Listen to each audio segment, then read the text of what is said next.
હવે આપ પોરબંદર જિલ્લાનો સમાચાર પત્ર સાંભળશો, જેના લેખક છે મહેશ લુક્કા. અરબી સમુદ્રના કિનારે વસેલા સુદામાપુરી પોરબંદરમાં હાલ ઉનાળાની મોસમનો ભારે કહેર જોવા મળી રહ્યો છે. બળબડતા ઉનાળામાં પોરબંદર શહેર અગનગોળો બની ગયો હોય તેમ આકાશમાંથી ભારે ગરમી લોકોને આકુળ વ્યાકુળ કરી રહી છે.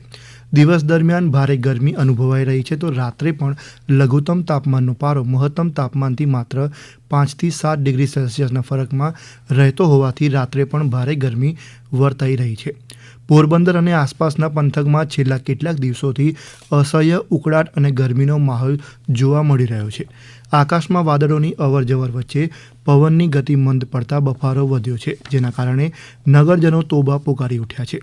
ભારે ગરમીના પ્રકોપ વચ્ચે તાજેતરમાં અતિ પવિત્ર ગણાતા પુરુષોત્તમ માસમાં સમગ્ર પોરબંદર ભક્તિમય બની ગયું છે. પોરબંદર શહેર ઉપરાંત રાણાવાવ અને કુતિયાણા શહેરમાં પણ હવેલીઓમાં ઠાકોરજીના વિવિધ દર્શનનું આયોજન થઈ રહ્યું છે, તો નાના ગામડાઓમાંથી ભક્તો શહેરની હવેલીઓમાં દર્શન કરવા ઉમટી રહ્યા છે. પ્રધાનમંત્રી નરેન્દ્ર મોદીની સરકારના 12 વર્ષ પૂર્ણ થવા નિમિત્તે રાજ્ય સરકાર દ્વારા છેવાડાના માનવી સુધી સુશાસન અને વિકાસના ફળ પહોંચાડવાના હેતુથી જિલ્લાના બગવદર ખાતે જનકલ્યાણ શિબિર યોજાઈ ગઈ. તેમાં મોટી સંખ્યામાં ઉપસ્થિત સ્થાનિકોએ વિવિધ યોજનાઓનો લાભ મેળવ્યો હતો. આ ઉપરાંત જિલ્લામાં યોજાયેલી પ્રગતિ પથ યાત્રાના બીજા તબક્કા અંતર્ગત સામાજિક સંસ્થાઓના પ્રતિનિધિઓ અને વિદ્યાર્થીઓએ જિલ્લાના વિવિધ વિકાસ કાર્યો તથા જનસુવિધા પરિયોજનાઓની સ્થળ મુલાકાત લીધી હતી. આ સાથે જ સામાજિક વનીકરણ વિભાગ રાણાવાવ રેન્જ દ્વારા 8 થી 14 જૂન દરમિયાન વૃક્ષારોપણ અભિયાન યોજાયું હતું. તાજેતરમાં પોરબંદરને વૈશ્વિક ફર્નિચર હબ બનાવવાની દિશામાં સરકારે મહત્વનું પગલું લીધું છે.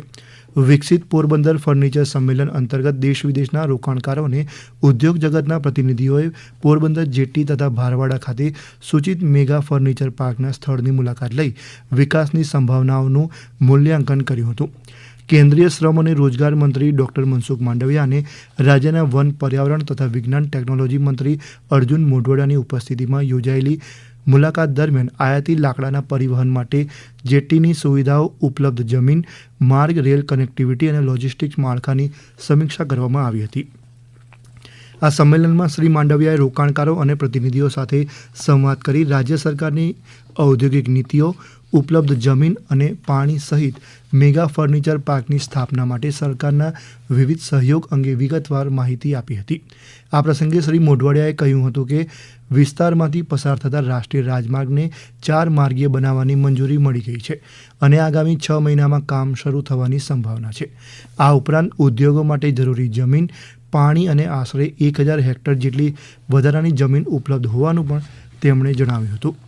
વધુમાં તેમણે દરિયાકાંઠામાંથી માત્ર 12 કિલોમીટર દૂર આવેલું ભારવાડા સ્થળ બંદર રેલવે અને રાજમાર્ગ જોડાણથી સજ્જ હોવાથી ફર્નિચર ઉત્પાદન અને નિકાસ માટે અનુકૂળ ગણવામાં આવ્યું છે તેમ ઉમેર્યું.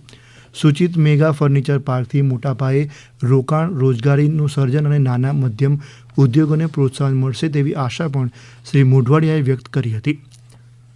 પોરબંદરમાં વિકસિત ભારત પ્રબુદ્ધ નાગરિક સંમેલન પણ યોજાયું. તેમાં કેન્દ્રીય મંત્રી ડૉક્ટર મનસુખ માંડવિયાએ કહ્યું હતું કે પ્રધાનમંત્રી નરેન્દ્ર મોદીના ગત 12 વર્ષના નેતૃત્વમાં દેશની રાજનીતિમાં વિકાસ કેન્દ્ર સ્થાને રહ્યો છે અને માળખાકીય સુવિધા, બંદર, હોસ્પિટલ, વિમાનમથક અને અન્ય વિકાસલક્ષી કાર્યો મુખ્ય મુદ્દા રહ્યા છે.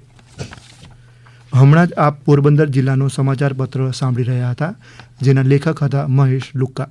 આ પ્રસારણ આકાશવાણીના અમદાવાદ, વડોદરા કેન્દ્ર પરથી કરવામાં આવ્યું. નમસ્કાર.